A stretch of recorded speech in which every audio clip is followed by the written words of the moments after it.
Hi friends, this is Bhavani. இன்னைக்கு உங்ககிட்ட நான் என்ன ஷேர் பண்ணிக்க போகிறேன் அப்படின்னா, நம்ம எல்லாருமே தெரிஞ்சிக்க வேண்டிய ஒரு முக்கியமான புக். அதாவது புக்கோட நேம் என்ன அப்படின்னு பார்த்தீங்கன்னா, சீக்ரெட் ஆஃப் மில்லினியர் மைண்ட். ஆக்சுவலாக நம்ம எல்லாருக்குமே மிகப்பெரிய பணக்காரன் ஆகணும் அப்படிங்கிற ஒரு ஆசை இருக்கும், கரெக்டாக?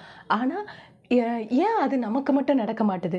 லைக் கடவுள் வந்து எல்லாருக்கும் சேம் டைம் தான் கொடுத்துருக்காரு, கரெக்டாக? அதே ஒரு 24 ஹவர்ஸ் தான், உங்ககிட்டயும் அதே 24 ஹவர்ஸ் தான் இருக்குது. அதே மாதிரி இன்றைக்கி பணக்காரங்களாக இருக்காங்க பார்த்தீங்களா, அவங்கக்கிட்டேயும் அதே 24 ஹவர்ஸ் மட்டும்தான் இருக்குது. பட் நம்மளால் மட்டும் ஏன் நிறைய பணத்தை சம்பாதிக்க முடியல? அவங்களாம் ரொம்ப ஈஸியாக சம்பாதிக்கிறாங்க அப்படின்னு மட்டும் நம்ம நினைப்போம், கரெக்டாக? ஆக்சுவலாக நம்ம ஒரு கொஸ்டின் யோசிக்கிறோம் பார்த்தீங்களா, நம்மளால் மட்டும் ஏன் பணக்காரன் ஆக முடியல, பணக்காரன் ஆகிறதுக்கு நாம் என்ன செய்யணும் அப்படின்னு சொல்லிட்டு யோசிக்கிறோம் பார்த்தீங்களா.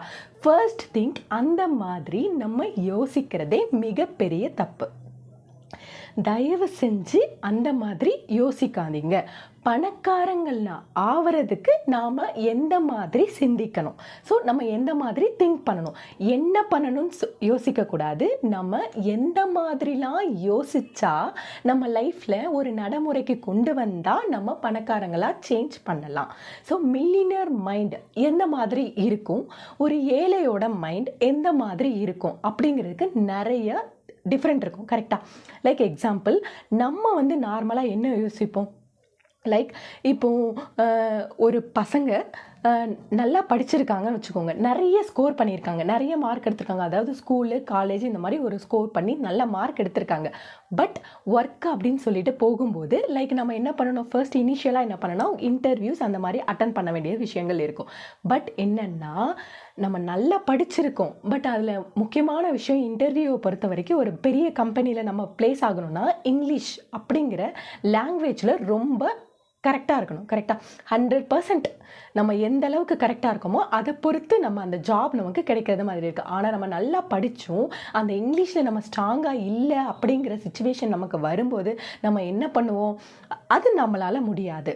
ஸோ இதே மாதிரி தான், இந்த விஷயம் மாதிரி தான் நிறைய விஷயங்களில் ஏழைங்க இந்த மாதிரி யோசிக்கிறாங்கன்னா, இந்த விஷயத்தில் இந்த ப்ராப்ளம் இருக்குது, ஸோ நம்மளால் முடியாது அப்படின்னு சொல்லிட்டு அவங்க திங்க் பண்ணுறது தான் இதில் ப்ராப்ளம். பட் பணக்காரங்க எப்படி யோசிப்பாங்க அப்படின்னு தெரியுதுன்னா, அதில் என்ன விஷயம், அந்த வாய்ப்பு, ஆக்சுவலாக அதில் என்ன வாய்ப்பு இருக்கும் அப்படிங்கிறத திங்க் பண்ணுவாங்க. இது இவங்க என்ன ப்ராப்ளம் இருக்குன்னு யோசிப்பாங்க, அவங்க அதில் என்ன வாய்ப்பு கிடைக்கும் அப்படிங்கிறத திங்க் பண்ணுறவங்களாக தான் இருப்பாங்க அப்படின்னு சொல்கிறாங்க பணக்காரங்க. ஆக்சுவலாக 3 ways, ஒரு 3 விஷயம் சொல்கிறேன். இந்த 3 விஷயந்தான் நம்ம சின்ன வயசுலேருந்து பார்த்து வளர்ந்த சில விஷயங்களாக இருக்கும். ஃபர்ஸ்ட் விஷயம் என்ன அப்படின்னு பார்த்தோம்னா, லைக் வந்து நம்ம லைஃப்பில் நடந்த சில அனுபவங்கள். அதாவது நம்ம ஃபேமிலியில் லைக் சின்ன வயசுலேருந்து நம்ம வளரும், ஓகேவா? நம்ம அம்மா அப்பா எப்படி வளர்ப்பாங்கன்னா, ஒரு சிலருக்கு எந்த மாதிரினா, லைக் ஒரு அம்மா அப்பா ஒரு சேலரி வாங்குறாங்க அப்படின்னு வச்சுக்கோங்களேன். ஸோ அந்த சேலரியில் வட்டி கட்டுவாங்க, லைக் இன்ஸ்டால்மெண்ட்டில் சில திங்ஸ் எல்லாம் வாங்கி வட்டி கட்டி இந்த மாதிரி ஒரு சுச்சுவேஷனில் வளர்ந்துருப்பாங்க. அப்போனா அவங்க மனசில் எந்த மாதிரி இருக்கும், லைக் அவங்களோட லைஃப்லேயும் அவங்க ஃப்யூச்சர்லேயும் அதே மாதிரி பின்னாடி வளர்ந்து ஒரு வீடு கட்டுவாங்க.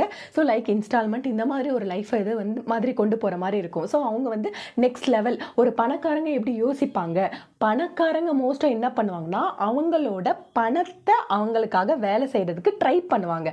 பட் அது வந்து நம்ம வந்து யோசிக்கவே மாட்டோம். நம்மளோட தேவைகள் என்னன்னு யோசிப்போம். லைக் நம்ம ஒரு இப்போ நமக்கு என்ன தேவை, நாளைக்கு வந்து நம்ம வந்து வீட்டுக்கு ரெண்ட் கொடுக்க வேண்டிய தேவை இருக்குது. அதுக்கப்புறம் வந்துன்னா நம்மளோட படிப்புக்காக, நம்ம பசங்களோட படிப்புக்காக ஒரு சின்னதாக நம்ம ஒரு சேவிங்ஸ் பண்ணணும், இதுக்காக சம்பாதிச்சுக்கணும். இந்த மாதிரி நம்மளோட தாட் எப்படின்னா, அந்த சின்ன ஒரு குறுகிய வட்டத்தில் இருக்கிற மாதிரி தான் இருக்கும். பட் பணக்காரனாக அவங்க வந்து எந்த மாதிரி யோசிப்பாங்கன்னா, நம்ம இன்னும் எவ்வளோ நாள் தான் ஒர்க் போய் நம்மளால் சம்பாதிச்சுக்கிட்டு இருக்க முடியும், நம்ம வந்து வேலை செய்யலைனாலும் நமக்கு வந்து வருமானம் வரணும், அந்த மாதிரி ஒரு வழியை ஏற்படுத்தணும், நம்ம வந்து உருவாக்கணும். ஸோ இந்த மாதிரி தாட் மட்டும்தான் அவங்களுக்குள்ள இருக்கும், ஓகேவா?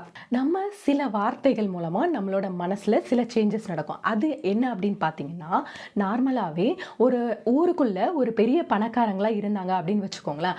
அப்போது சிலர் அவங்கள பார்த்து என்ன சொல்லுவாங்கன்னா, அவன் பணக்காரனாக இருக்கான், அவன் வந்து ஈஸியாலாம் பணக்காரனாக இருக்க மாட்டான், நிறைய அயோக்கியத்தனமான ஒரு வேலைகளை செஞ்சு ஒரு கெட்டவன் தான் பணக்காரனாக இருப்பா அப்படிங்கிற ஒரு தாட்டை நிறைய பேர் சொல்லுவாங்க.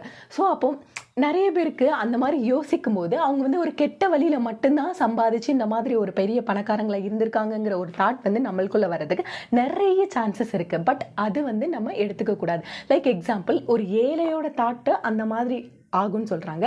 பட் பணக்காரங்க எந்த மாதிரி திங்க் பண்ணுவாங்க அப்படின்னு பார்த்தீங்கன்னா, ஒருத்தங்க இந்த பொசிஷன், ஒரு ஹை பொசிஷன்ல இருக்காங்க அப்படின்னா அவங்கள வந்து என்ன பண்ணிப்பாங்கன்னா, ஒரு இன்ஸ்பைரேஷனா எடுத்துக்கிட்டு கண்டிப்பா நம்மளும் நிச்சயமா ஒரு நாள் அந்த ஸ்டேஜுக்கு போகணும் அப்படிங்கிற மாதிரி ஒரு தாட் தான் பணக்காரங்க கிட்ட இருக்கும் அப்படின்னு சொல்றாங்க. இவங்களோட மில்லினியர் மைண்ட் வந்து அந்த மாதிரி தான் யோசிக்க தோணும். ஸோ ஃபர்ஸ்ட் விஷயமா நம்ம கிட்ட இந்த மாதிரி சொல்லியே நம்ம இது பண்ணுவாங்க. அதே இது இன்னொரு விஷயம், நம்ம ஃபேமிலி சுச்சுவேஷன் சின்ன வயசுல நம்ம பறந்து வளர்ந்ததுல நிறைய ப்ராப்ளம்ஸ் இருக்கலாம். லைக் கடன் வாங்கி நிறைய ப்ராப்ளம் ஆகி வீட்டு முன்னாடி கடன்காரங்க இந்த மாதிரிலாம் வந்து நின்று நிறைய ப்ராப்ளமை நம்ம ஃபேஸ் பண்ணியிருப்போம். ஸோ அப்படிலாம் நம்ம ஃபேஸ் பண்ணி வளரும்போது இந்த நிகழ்வு நம்மளை வந்து ஒரு பெரிய ஒரு தாட்டுக்கு கொண்டு போக விடாமல் பண்ணுறதுக்கும் நிறைய சான்சஸ் இருக்குது. பட் நம்ம அந்த மாதிரிலாம் எது மாதிரியும் நினைக்கக்கூடாது. ஓகேவா? ஒரு ஏழையோட மென்டாலிட்டி எப்படி இருக்கும் அப்படின்னா, லைக் பணத்தை பற்றி சிந்திக்கிறவங்களாக மட்டும் இருப்பாங்க. லைக் நான் வந்து ஒரு பெரிய பணக்காரனை ஆகணுங்கிற ஒரு சிந்திக்கிற தாட் மட்டும்தான் இருக்கும். பட் பணக்காரங்க கிட்ட என்ன தாட் இருக்கும் அப்படின்னா, லைக் நம்ம அதை வந்து எப்படி நம்ம மூவ் பண்ணணும், லைக் ஃபினான்ஷியல் ஃப்ரீடமாக நம்ம எப்படி நம்ம சேஞ்ச் பண்ணணும் அப்படிங்கிறது, அதாவது ஜஸ்ட் சிந்திக்கிறது மட்டும் இல்லாமல் அதை செயலில் காட்டுறவங்களா இருப்பாங்க. லைக் எக்ஸாம்பிள், இப்போ ஸ்கூலில் நம்ம மிஸ்லாம் சொல்லுவாங்கல்ல, நம்ம ஒரு மார்க் எடுக்கும்போது ஃபர்ஸ்ட் ஆஃப் ஆல் என்ன சொல்லுவாங்கன்னா, நீ வந்து 100 மார்க்ஸ்க்கு எய்ம் பண்ணும். 100 மார்க்ஸ்க்கு எய்ம் பண்ணும்போது தான் உனக்கு அட்லீஸ்ட் ஒரு 95, 90 அந்த 90 அபோவ் மார்க் அது உனக்கு கிடைக்கும் அப்படின்னு சொல்லுவாங்க. அதே இது ஒரு சிலர் என்ன பண்ணுவாங்கன்னா, ஜஸ்ட் பாஸ் மார்க் மட்டும் எடுக்கிறதுக்கு அந்த மாதிரி மட்டும் படித்தா போதும்னு சொல்லி எய்ம் பண்ணுவாங்க. பாஸ் மார்க் வந்து 35 அப்படின்னு நம்ம எய்ம் பண்ணும்போது கடைசியாக ஃபைனலாக எவ்வளோ 34, 33ல் வந்து நிற்கும். ஸோ அதே மாதிரி நம்ம எய்ம் பண்ணக்கூடாது. நம்மளோட எய்ம் வந்து ரொம்ப பெருசாக இருக்கும்.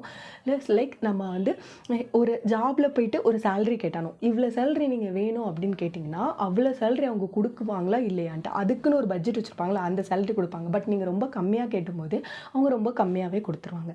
ஸோ அந்த மாதிரி தாட் வந்து நமக்கு இருக்கக்கூடாது. எப்போவுமே நம்ம வந்து ஹை லெவலில் எய்ம் பண்ணுறவங்களா, அதாவது சிந்திக்கிறவங்களா இருக்கணும். நம்மளோட வந்து மைண்ட் செட் வந்து நல்லா சேஞ்ச் பண்ணிக்கணும் முடிஞ்சலாம். அதாவது அந்த பணத்தை பற்றின மைண்ட் செட், அதாவது பணம் இருக்கிறவங்க கெட்டவங்க அப்படிங்கிற ஒரு கெட்டவங்க கிட்ட பணம் இருந்தால் என்ன யூஸ், நல்லவங்க கிட்ட தான் பணம் இருக்கணும். ஸோ நீங்கள் நல்லவங்களாக இருந்தால் நீங்கள் பணத்தை சேமித்து நீங்கள் உங்களால் முடிஞ்ச நல்லதை அடுத்தவங்களுக்கு எப்படி நம்மளாம் செய்யணும் அப்படிங்கிற தாட்டை நீங்கள் தான் இது பண்ணணும். ஸோ கண்டிப்பாக என்னென்னா, கெட்டவங்க கிட்ட பணம் இருக்குது அப்படிங்கிற தாட் மாறக்கூடாது. அவங்கள ஒரு பணம் நிறைய இருக்கிறவங்கன்னா அவங்கள ஒரு இன்ஸ்பிரேஷனாக எடுத்துக்கணும். ஸோ நீங்கள் எப்படி பணத்தை வந்து உங்கள் சைடில் தேக்கி வைக்கிறது அப்படிங்கிறத நீங்கள் யூஸ் பண்ணணும். ஸோ இந்த மாதிரி சில மைண்ட் செட் எல்லாருமே சேஞ்ச் பண்ணணும். உங்கள் கூட பழகிற நண்பர்கள் அந்த மாதிரி எல்லாரும் இருந்தாங்க அப்படின்னா, அதாவது அவங்க பணக்காரங்களை இருக்குவாங்கன்னு சொல்ல முடியாது. பட் பணம் சம்பாதிக்கணும், பணத்தில் வந்து எந்த மாதிரி செலவு பண்ணணும், அதில் எவ்வளோ கவனத்தை செலுத்தணும், பணம் ஈட்டணும். ஸோ பணம் சம்பாதிக்கிற அந்த கான்ஃபிடென்ட்டில் இருப்பாங்க பார்த்தீங்களா, அவங்க தான் உங்களோட நண்பர்களாக இருக்கணும். சரியா? அது உங்களுக்கு இன்னும் ஒரு நல்ல கான்ஃபிடென்ட்டை கொடுக்கும். சரியா? அடுத்த விஷயம் என்னென்னா, லைக் பணங்களை பொறுத்த வரைக்கும் அவங்கள வந்து ப்ரொமோட் பண்ணுறதுக்கு அவங்க ரொம்ப எந்த விதமான யோசனையும் பண்ண மாட்டாங்க. லைக் எக்ஸாம்பிள், அவங்கக்கிட்ட ஒரு ஸ்கில் இருந்துச்சு அப்படின்னு வச்சுக்கோங்களேன், அதை வெளியில் வந்து காட்டுறதுக்கு கவலைப்பட மாட்டாங்க. லைக் நம்மளோட ஸ்கில்லை நம்ம வெளியில் காமிச்சாதான் நம்ம இன்னும் வந்து இம்ப்ரூவ் ஆக முடியும். லைக் எக்ஸாம்பிள், உங்களுக்கு டான்ஸ் ஆட தெரியும்னு வச்சுக்கோங்களேன்.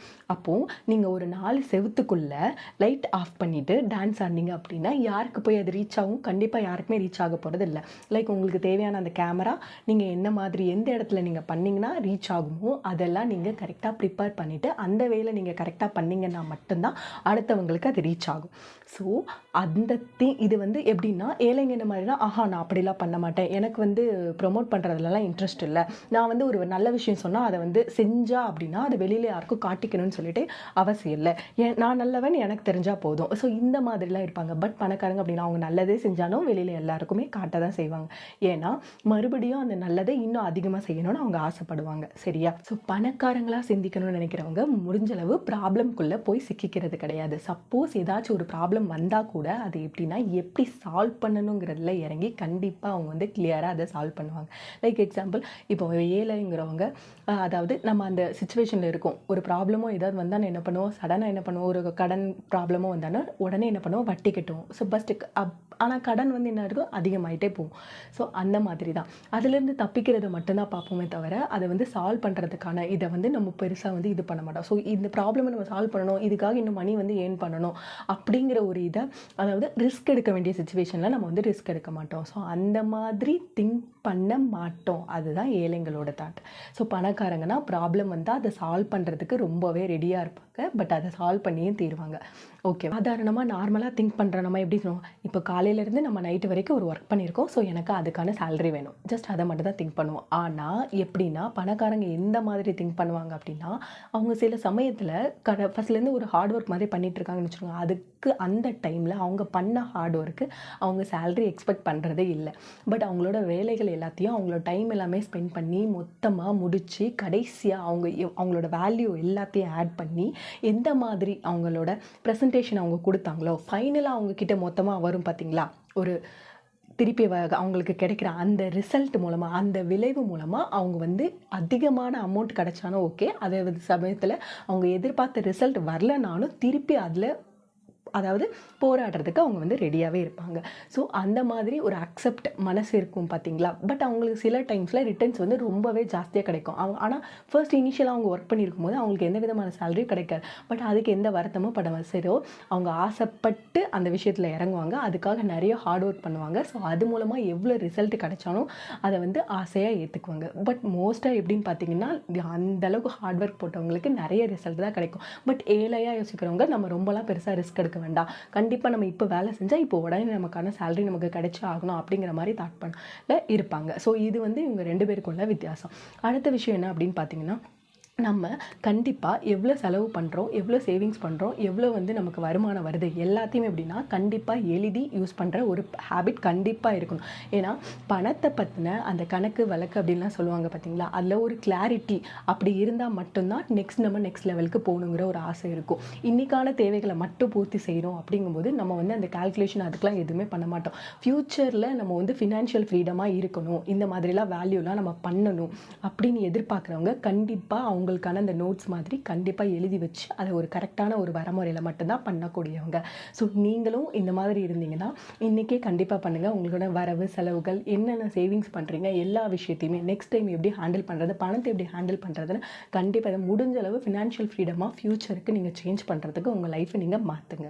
ஓகே, லைஃப்பில் எப்போவுமே எல்லா விஷயமும் வேணும்னு ஆசைப்படுங்க. லைக் எக்ஸாம்பிள், ஒருத்தவங்க வந்து உனக்கு வந்து இப்போ வந்து கடவுள் உங்ககிட்ட வந்து வரம் கொடுக்குறாங்க, எனக்கு வந்து பணம் வேணுமா, உனக்கு வந்து பணம் வேணுமா, இல்லைனா உனக்கு ஒரு நிம்மதியான வாழ்க்கை வேணுமா அப்படின்னு. ரொம்ப சிம்பிளாக எல்லாரும் ரொம்ப சூப்பராக யோசிக்கிறோம் அப்படின்னு நினச்சிட்டு எனக்கு நிம்மதியான வாழ்க்கையை மட்டும் கொடு அப்படிங்க. இல்லைனா வந்து எவ்வளோ வேணும், ஒரு 10 லட்சம் வேணும், இந்த மாதிரி அந்த மாதிரி மட்டும் அப்படிலாம் இல்லை. அதாவது ஒரு விஷயத்தை நம்ம யோசிக்கும் போது எல்லாமே வேணும். எனக்கு வந்து பணமும் வேணும், அதே மாதிரி நிம்மதியாக வேணும். அதே சமயத்தில் இப்போ ஃபேமிலியோட டைம் ஸ்பெண்ட் பண்ணணும், லைக் வந்து பணமும் அது சம்பாதிக்கணும். நான் வந்து என் ஃபேமிலியோட டைம் ஸ்பெண்ட் பண்ணிகிட்டு இருக்க இந்த டைமையும் என்னோட பணம் எனக்காக வேலை செய்யணும். ஸோ நீங்கள் அந்த மாதிரி திங்க் பண்ணணும். ஒர்க்குன்னு அலையிறேன், அதனால் என்னோட ஃபேமிலி கூட டைம் ஸ்பெண்ட் பண்ண முடியாது. ஸோ அதாவது ஒரு விஷயத்தை தியாகம் பண்ணி தான் ஒரு விஷயத்தை நம்ம நடத்த முடியும் அப்படிங்கிற தாட்டை வந்து ஃபர்ஸ்ட் நம்மக்கிட்டேருந்து தூக்கி எறிஞ்சிடணும். இனிஷியலாக சொல்கிறேன். அதாவது எப்போவுமே நீங்கள் வந்து ஒரு விஷயத்தை ஆரம்பிக்கும் போதுமே எல்லாமே எனக்கு கிடைக்கணும், இதையும் வேணும் இதுவும் வேணும், எல்லாமே நம்ம கரெக்டாக பண்ண முடியும், ஆரோக்கியமான உடம்பும் வேணும், அதே சமயத்தில் ஒரு நல்ல அட்மாஸ்பியர், என்னென்ன ஆசைப்படுறோமோ எல்லா விஷயமும் 2ல் ஏதாவது ஒன்று தான் வேணும் அப்படின்ற மாதிரி இருக்கக்கூடாது, எல்லாமே கரெக்டாக நம்ம வந்து வேணும். ஸோ நம்மளோட இந்த வேலைக்காக இவ்வளோ சேலரி வேணும் அப்படின்னு இந்த வேலை பண்ணால் இவ்வளோ சேலரி மட்டும் கிடைக்கணும்னு மட்டும் நினைக்காதீங்க. உங்கள் பணத்தை வந்து என்ன பண்ணுங்க, வேலை செய்ய வைங்க. ஸோ இந்த மாதிரி பணக்காரங்களோட மைண்டு இந்த மாதிரி நிறைய இருக்குன்னு சொல்லிட்டு இந்த புக்கில் வந்து ரொம்ப தெளிவாகவே கொடுத்துருக்காங்க. உங்களுக்கும் டைம் கிடச்சிச்சின்னா இந்த புக்கை கண்டிப்பாக வாங்கி ரீட் பண்ணுங்கள். நீங்களும் பணத்தை எப்படி சேமிக்கலாம், எப்படி ஹேண்டில் பண்ணலாம் அப்படிங்கிறதே நீங்கள் இந்த இது மூலமாக கண்டிப்பாக கற்றுக்கோங்க. ஓகேவா? மீண்டும் ஒரு அழகான பதிவோடு உங்களை நெக்ஸ்ட் வீடியோவில் மீட் பண்ணுறேன். பை.